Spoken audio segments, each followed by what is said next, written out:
내 심장 소리에 귀를 기울여봐. 도덕적인 선택과 이타적인 선택 따위는 그다지 관심이 없는 사람들도 분명히 있을 것이다. 하지만 이들에게도 어떤 선택이 좋으며 어떤 선택이 나쁜지는 매우 중요한 관심사이다. 좋은 선택과 나쁜 선택을 구분하는 일은 아마도 선택을 직관적인 것과 논리적인 것으로 양분하려는 시도만큼 어려운 일일지도 모른다. 그렇다면 좋은 선택을 이야기하는 것은 전혀 불필요한 일일까? 대체 내가 위해서 바라보는 좋은 선택이란 어떤 것일까? 특정 집단의 이익을 대변하기 위해서 선출된 국회의원 혹은 자치구 대표자의 경우를 생각해보자. 주민들에게 의해서 선출된 국회의원은 자신이 대표하는 지역의 입장을 알린다. 또한 국가적인 차원의 정책을 결정하는 상황에서 지역 주민들의 이해관계가 무시되지 않도록 적극적으로 나서는 역할을 담당한다.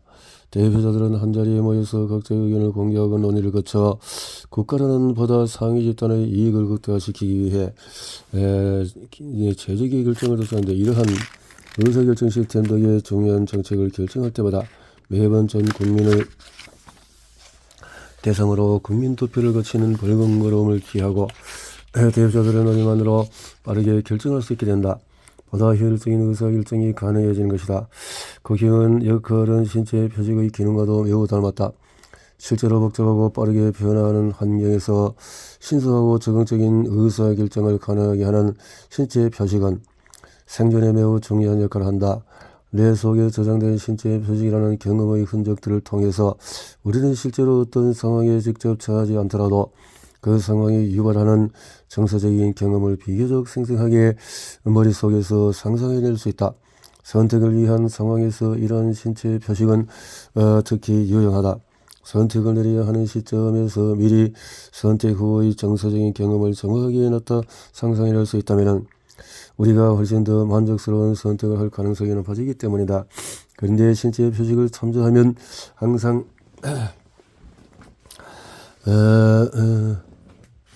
대표적 선물에서 항상 문제점이 있을 수밖에 없다. 가장 큰 문제점이라면 아마도 신체의 요구를 대표해야 할 신체의 표식이 실제로는 대표 역할을 제대로 못하는 경우다. 앞서 말한 것처럼 신체의 표식은 신체의 항상성이라는 목적을 위해서 외부 신호들을 참조하여 만들어진 정보이다. 좋은 선택을 해야만 한다는 강박, 대부분의 잘못된 혹은 부적절한 선택은 좋은 선택을 해야만 한다는 조바심에서 비롯되는 경우가 많다. 다이어트를 하기 위해서 지나치게 불규칙하거나 불균형한 식단을 선택하는 경우, 좋은 직장에 들어가기 위해서 이른바 스펙 쌓임 과열에 열중하는 경우 등에 해당한다. 우리들의 좋은 선택이라 규정하고 추구하는 가치는 대부분 신체의 항상성 유지라는 궁극적인 목표보다는 이로부터 파생되어 나타나는 도구적인 목표들일 가능성이 높다. 돈, 명예, 사회적인 지위 등 좀 더 복잡하고 추상적인 형태의 보상들도 예외가 아니다. 한번 균형 상태로 회복하면 바로 사라지는 궁극적인 욕구와는 다르게 도구적인 욕구는 균형 상태에 대한 기준이 불분명할 뿐만 아니라 균형 상태라는 절대적인 기준이 민감하다. 역설적으로 들리지만 어쩌면 좋은 선택을 해야만 한다는 생각을 과감히 벌릴 수 있을 때 비로소 좋은 선택의 기회가 찾아올지 모른다. 항상 더 강력하고 효과적인 보상을 갈구하는 우리 뇌의 속성을 볼 때 이는 물론 쉬운 일은 아니다. 우리가 좋은 선택을 내리기 위해서 가장 쉽게 시도해 볼 수 있는 방법이 하나 있다. 좋은 선택을 하고 싶다는 충동을 느낄 때마다 한번 물러서서 그 이유를 좀 더 곰곰이 생각해 보는 것이다. 인생을 뒤바꿀 수도 있고 중대한 결정을 앞둔 상황에서 우리는 종종 이런 조언을 듣는다. 내 심장의 소리에 귀를 기울여봐. 이 말의 의미를 진지하게 되새겨볼 만하다. 내가 사람은 태어날 때부터 운명이 결정되는가? 이기적인 인간과 이타적인 인간, 혹은 도덕적인 인간과 비도덕적인 인간의 생물학적인 차이를 보여주는 최신 연구들을 보면 마치 사람은 태어날 때부터 운명이 결정된 것처럼 보인다. 과연 그럴까? 이 질문에 대한 답변에 앞서 유전자와 사회적인 행동 간의 연관성을 잘 보여주는 한 연구에 대해 먼저 살펴보자. 이 연구에서는 참가자들을 유전자 유형과 문화적 배경에 따라서 네 집단으로 나누었다. 유전자 유형은 도파민의 열성을 요청하는 유전인자에 따라 고기능 도파민 집단과 저기능 도파민 집단으로 나누었다. 문화적인 배경도 동양 문화권과 서양 문화권에서 성장한 집단으로 구분하였다. 이렇게 구분된 네 집단에 대해서 설문지로 개인주의적, 집단주의적 성향을 측정해 본 결과 흥미로운 패턴이 관찰되었다.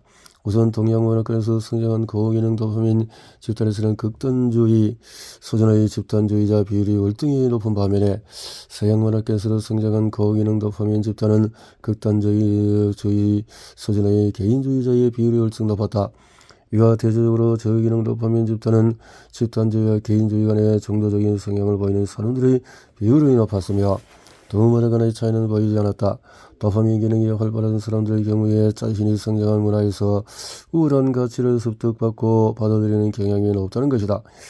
사회적인 가치 생존 확률을 높이기 위한 선택에 걸쳤지. 여기서 중요한 사실이 있다. 바로 유전적으로 결정된 도파민의 기능적인 수준은 사회적 가치를 습득하는 경향성의 강도를 결정한 뿐 더 방향을 결정하지 않는다는 점이다. 다시 말해서 동양문화권에서 태어난 고기능 도파민 집단은 동양문화권에서 우세한 집단주의를 습득하는 데 뛰어났으며 서양문화권에서 태어난 동일 집단은 해당 문화권에서 우세한 개인주의를 습득하는 데 탁월했다. 이 연구 결과는 특정 개인이 지닌 이타적인 도덕적인 가치 혹은 더 넓은 범위에서 모든 종류의 사회적인 가치와 관련된 생물학적인 원인에 대해서 새로운 관점을 갖게 해준다. 아마도 어떤 이가 특정 사회적인 가치를 습득하는 경향성의 강도는 그 사람이 부모로부터 물려받은 유전인자에 의해서 출생부터 결정되어 있을지 모른다. 하지만 그 유전인자가 강한 도덕적인 이타적 가치의 성장으로 이어질지 혹은 비도덕적 이의적 가치로 성장할지는 환경에 따라 달라질 것이다. 결국 어떤 사람이 습득하고 내재화한 사회적인 가치는 그 사람이 주어진 환경 속에서 자신의 생존 확률을 극대화시키기 위한 선택에 온 발자취들을 보여주는 거울이 아닐까? 가장 높은 생존율을 보장하는 선택은 페이스북 설립자인 마크 주커는 자신의 첫 아이가 태어날 때 재산의 99%를 기부하겠다고 발표해서 화제가 된 적이 있다. 사회적으로 성공한 다수들이 이렇게 해서 신체 내부 감각 신호를 통해서 자신과 소통을 거쳐서 성공한 사람들이 기부를 하는 까닭은 뭘까? 이렇게 한조직 예를 들어서 최대한 이러한 능력은 앞서 소개한 이렇게 상호, 공자가 자신의 일생을 돌아본 뒤에 인간이 나이가 들어감에 따라서 나타나는 학문적인 심화 단계를 표현한 말이 있다. 정심은 70의 세를 이룬 것이다. 공자는 마음이 따른 대로 행해도 법도에 어긋나지 않는 나이를 70세로 본 것이다. 도덕적인 직관 능력은 성장한다. 살펴본 같이 우리는 직관적인 판단, 시스템이 두가 존재한다. 에너지 소모를 최한으로 유지하는 우리는 일상생활에서 의사결정할 때 시스템1을 사용하지만 새롭거나 어려운 결정이 요구되는 상황에서는 시스템 2를 사용한다. 직관적인 판단 오류를 소진하기 위해서 더욱 분석적인 판단 과정을 사용하려는 노력은 얼마나 자주, 얼마나 월등하는지 사람마다 다르다. 어쩌면 사람은 자신이 가진 도덕적인 가치를 완전히 생긴 상태로 받아들이는 시점에서 성장을 멈추는 것일지도 모른다.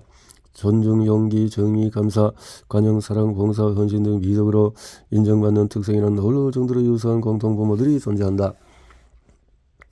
사회에서 습관적으로 체득한 다양한 편견의 틀에서 벗어나 새로운 심리학적인 요정은 뭘까? 내가 보여주는 도덕성과 이타성의 모습은 이기적인 나의 어두운 모습을 억제하는 절대 선이 아니다.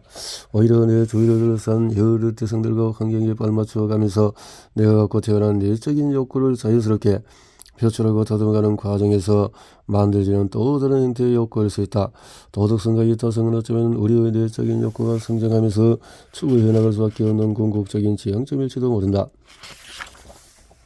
새로운 의사결정 방식의 출발점은 인간의 도덕성과 이타성이 타고난 것인지 아니면 후천적인 것에 대한 논란은 수세기 동안 이어지고 있다. 자신을 위해서 자신을 희생하는 순간 마음을 이기심의 발로로 훼손시키는 듯한 인간 심리에 대한 객관적이고 솔직한 이해는 때로는 불편한 진실을 드러내기도 한다. 그러나 결국에는 우리가 만들어낸 허성의 틀을 부수도록 도와준다. 나아가 우리의 행동을 더 자유롭게 해주고 더욱더 성장할 기회를 제공해준다. 타인으로부터 인정받고 싶은 마음은 우리가 의식하건 못하건 우리의 일상생활에 전반에 강한 영향을 미친다. 어쩌면 타인의 시선과 상관없이 자기 만족만으로 삶을 영위할 수 있다는 말 자체가 이미 거짓일지도 모른다. 앞서 우리는 타인으로부터 인정을 추구하는 동기가 상황적인 요건에 따라서 적절한 수준으로 발현될 수 있다는 점을 살펴봤다. 이런 동기가 적절히 발현된다면 우리 사회를 긍정적으로 이끄는 강력한 힘이 될 수가 있다. 이런 양극단의 갈림길에서 길을 잃기는 쉽지만 어떤 경우든 반드시 우리 자신에 대한 정확한 인식을 그 출발점으로 삼아야 된다. 누군가는 도덕성과 이타성의 기저에 인정 욕구가 있다는 사실을 인식하며 도덕성과 이타성의 생활학적인 기저에 대해서도 과학적인 연구는 아직 갈 길이 너무나 멀다. 이렇게 결론을 내렸군요. 성공한 사람들이 기부한다. 이타적이다. 내는 이타성을 추구할 수밖에 없다. 인간의 뇌는 살아남기 위해서 가장 유리한 가치를 선택하기 때문이다. 했어요.